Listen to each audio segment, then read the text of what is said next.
Welcome to my channel, Kids Cartoon 2D and 3D.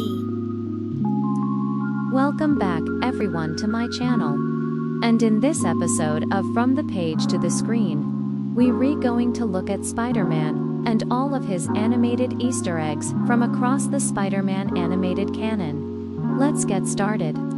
In order to keep this list somewhat manageable, I'm mostly going to focus on one major animated series for each iteration of Spider-Man that IVA already covered in previous videos.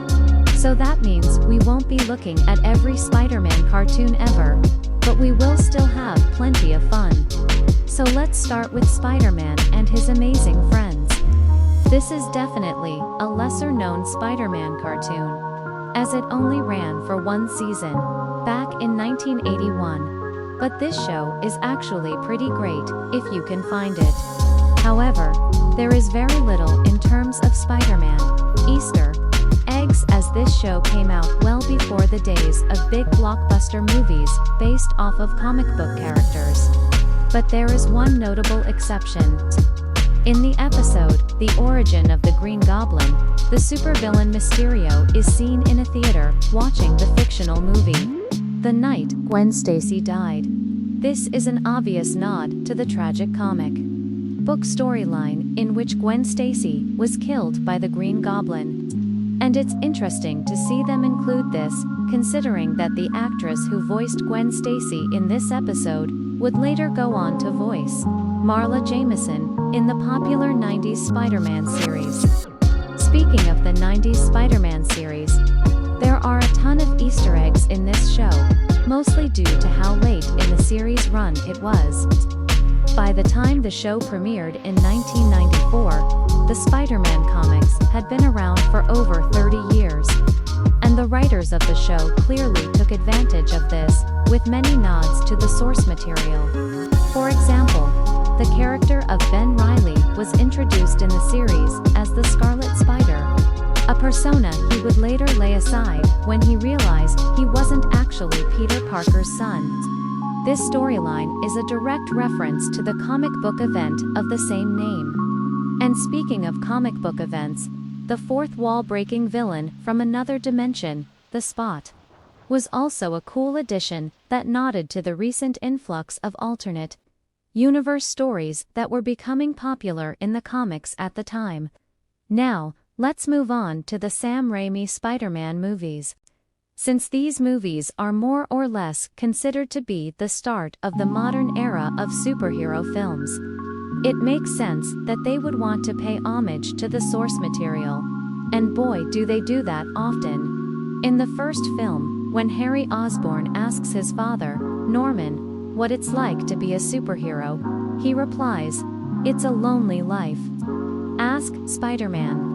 This is a clear reference to the comics, where Peter Parker and Norman Osborn were once close friends until Norman's insanity and megalomania drove a wedge between them.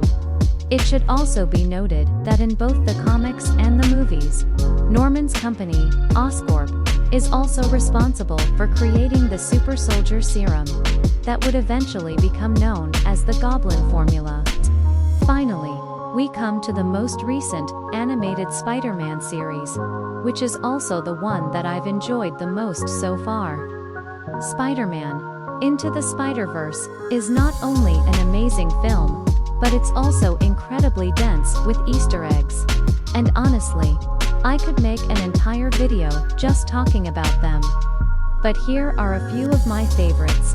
At one point during the film, Miles gets a text message from one of his classmates, asking him if he wants to join the football team next season.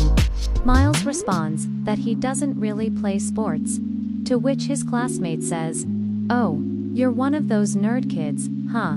Just trying to fit in." This is a clear reference to the fact that in the comics, both Peter Parker and Miles Morales were initially seen as nerds by their respective classmates, largely due to their poor social skills and scientific interests. Another great Easter egg is the inclusion of the supervillain Penny Parker.